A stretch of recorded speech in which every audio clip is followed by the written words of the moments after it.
Лезеноста во Кочани манифестира најголема мизерија, народот наместо да бойкотира гласаше за системот кој ги проголта. И како трагедијата во Кочани е најголема до самостојувањето, тогаш издесноста таму манифестира најголема мизерија. Наместо народот да бойкотира во знак на протест за загубените детски животи и родителите кои секојдневно протестираат, тие гласаа за истите партии кои го создадоа системот што ги проголта тие деца. Што кажа лошо човек? Рангелович додаде дека со ваквото гласање граѓаните на Кочани ги погребале не само родителите на загинатите деца, туку и надлежните за морално и праведно општество.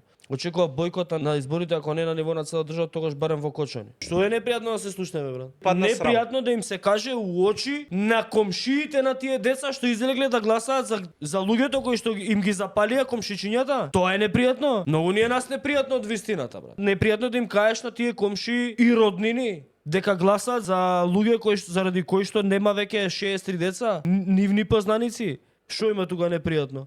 Непријатно да им кажеш дека се себични, дека се хранат од туѓата несреќа. Тоа е непријатно. Тоа е вистина. Тоа не е непријатно.